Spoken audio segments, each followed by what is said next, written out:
Assalamu alaikum. This is Rokia Samia, welcoming you to the English news from Btv Chattogram. Let's begin with the top stories.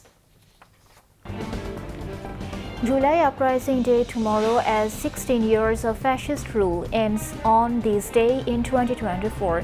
July Memorial Museum to begin its journey same day. Prime Minister Tariq Rahman emphasizes on sustainable development, environmental protection, and safe water management for citizens.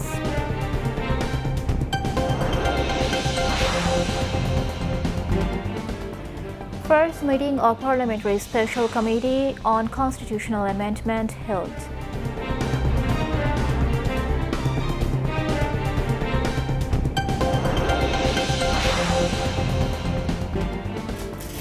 Chattogram residents suffering from gas crisis. Government working to resolve the issue, increasing gas supply.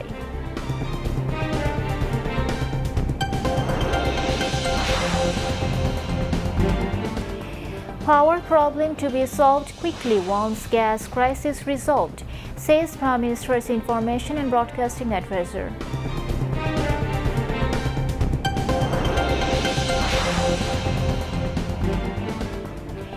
Iran responsible to abandon ambition to establish sole control over Hormuz, says US President Trump.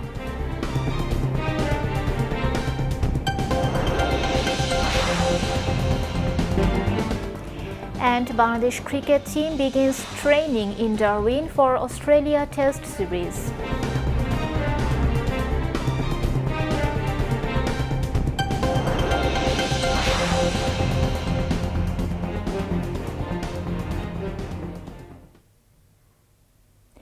Viewers, those were the top stories. Now moving on to the details. July Mass Uprising Day will be observed tomorrow. The day marks the mass uprising that led to the fall of the Awami League regime led by fascist Sheikh Hasina on 5th August in 2024. It will be observed as a milestone in the country's recent political history. The movement began in July 2024 with protests led by the anti-discrimination student movement. It quickly spread across the country as students, youths, workers, and people from all walks of life joined the demonstrations. As police tried to stop the protests, clashes increased and more casualties were reported. The movement later turned into a nationwide demand for the government's resignation.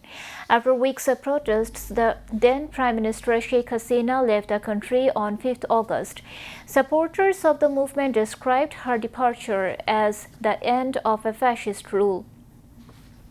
After the news spread, thousands of people celebrated on the streets in Dhaka and other parts of the country.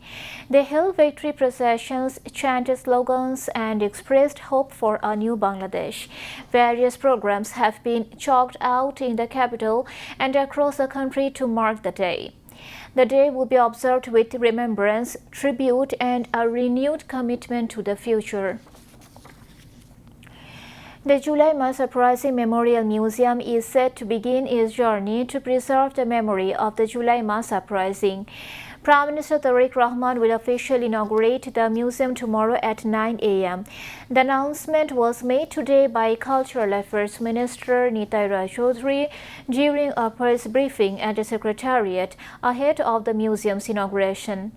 Prime Minister's Advisor on Policy and Strategy, Information and Broadcasting and Cultural Affairs, Dr. Zahidur Rahman, State Minister for Cultural Affairs Ali Nawaz, Mahmood Khayyam, and senior officials of the ministry were present at the briefing.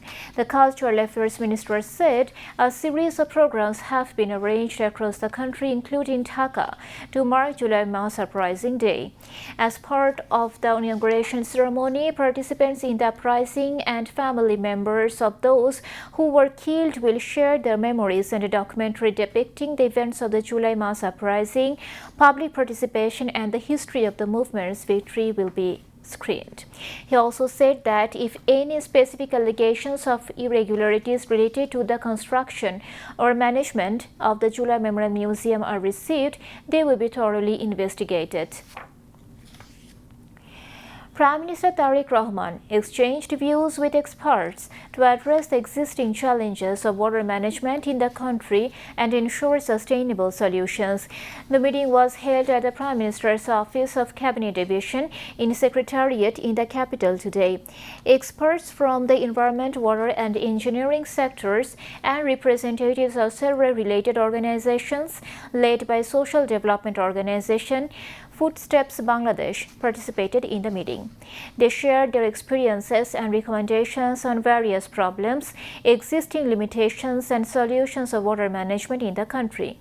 The experts recommended taking effective steps by considering long and medium-term planning, use of modern technology, increasing coordination between different organizations, and the impact of climate change. The meeting discussed in detail the restoration of the country's canals, stability of rivers and dams, development of urban drainage systems, wastewater treatment, and rainwater management. In addition, emphasis was placed on the need for integrated and effective urban planning in the context of rapid urbanization. After listening to the experts, Prime Minister Tariq Rahman assured their cooperation in ensuring the sustainable development of the country, environmental protection, and safe and effective water management for citizens. State Minister for Local Government, Rural Development and Cooperatives, Mir Shahi Alam, Principal Secretary to the Prime Minister ABM Abdul Sattar and BNP Special Secretary Balad Hussain were present on the occasion. Footsteps Bangladesh Trustee and Head of Partnerships Fasbir Iskandar, President Shah Rafai Chaudhry, Vice President Muhammad Taqi Yasir, former Chief Engineer of the World Bank's Waste Management Project, Tariq bin Yusuf, Professor Mujibur Rahman of United International University and Urban and Rural Planner S.M. Mehdi Hassan were present at the meeting. The first meeting of the Parliamentary Special Committee on Constitutional Amendment has been held in the Cabinet Room of the Jatiya Sanshad Bhavan in the capital today. The meeting, presided over by Home Minister Salahuddin Ahmed, was attended by Chief Whip Muhammad Nurul Islam, Law Minister Muhammad Asaduzzaman and committee members Joanul Abidin, Muhammad Zunaid Abdul Rahim Saki, Andalib Rahman, Muhammad Nurul Haq, Mir Muhammad Helaluddin, Farzana Sharmin, Shakila Farzana and Muhammad Mahmudul Haq Rubal. After the meeting, Law, Justice and Parliamentary Affairs Minister Muhammad Asaduzzaman briefed the journalists. Foreign Minister Dr. Khalilur Rahman held a meeting with Saudi Arabia's Vice Minister of Foreign Affairs, Walid Al-Kharezi, who is currently on an official visit to Dhaka. The meeting took place today at the State Guest House Padda in the capital. During the meeting, the two sides discussed ways to further strengthen bilateral relations, expand trade and investment, and enhance cooperation across a range of sectors. Home Minister Salahuddin Ahmed, State Minister for Foreign Affairs Shongbad Islam, Prime Minister's Foreign Affairs Minister Humayun Kabir and members of the high-level delegation from the Saudi Ministry of Foreign Affairs were present at the meeting. Residents and gas-driven vehicles are not getting gas on time due to the ongoing gas crisis in Chattogram for several days due to the reduced supply. This is also affecting the production of industrial factories. Passengers have been compelled to pay extra fares as the movement of gas-driven public transports has decreased. About 2 lakh residential subscribers are suffering a lot over cooking food for their families due to gas crisis, while many are cooking in alternative ways facing increased cost. Many drivers are collecting gas by standing in queue for 10 to 12 hours. Gas collectors of vehicles say that they are suffering more due to load shedding while collecting gas from gas filling stations. Cornfully Gas Distribution Company sources said there is currently 1/4 shortage of gas supply in Chattogram. This is not only affecting cooking and gas-driven vehicles, but also hampering production in industries. The sources added that efforts are being made to overcome these problems soon. Prime Minister's Information and Broadcasting Advisor Dr. Zahidur Rahman said the current electricity problems will be resolved quickly once the gas supply crisis is addressed. He said this during the regular media briefing at the Secretariat in the capital today. The briefing was also attended by Principal Information Officer Syed Abdul Ahmed and Joint Secretary of the Ministry Dr. Alam Mustafa. Dr. Zahidur Rahman also announced that Malaysia's labour market will reopen for Bangladeshi workers in the last week of this month.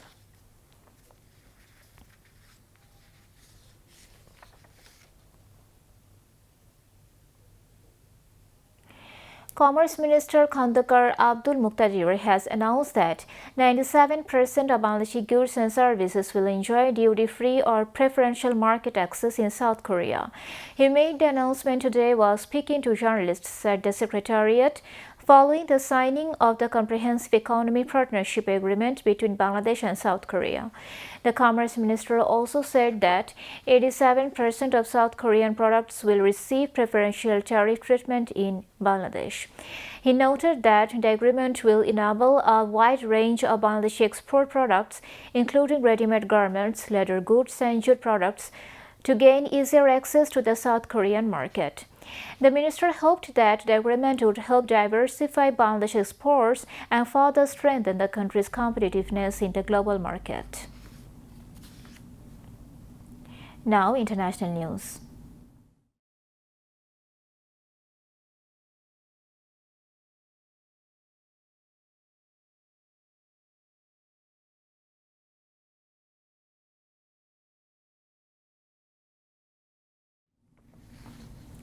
Calling it Iran's last chance to sign a good document, U.S. President Donald Trump said that talks with Iran are underway. Speaking to reporters in the Oval Office, Trump said that the Pentagon had presented military strike plans to him, but he postponed any attack on Iran at the request of countries in the Gulf region. He said that if he had authorized the attack, it could have resulted in the deaths of possibly thousands of people in Iran.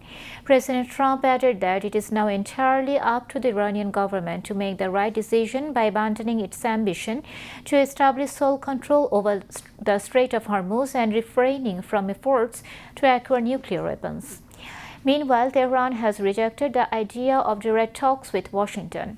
Iranian Foreign Minister Abbas Araghchi said that progress has been made in the ongoing discussions with Oman regarding the Strait of Hormuz. At the same time, Qatar and Pakistan have continued efforts to resolve the crisis through dialogue rather than displays of military force. In a post on the social media platform X, Pakistan's Foreign Ministry said that during discussions on the situation, Foreign Minister Mohammad Ishaq Dar invited Iranian Foreign Minister Abbas Araghchi to visit Pakistan at the earliest convenient opportunity.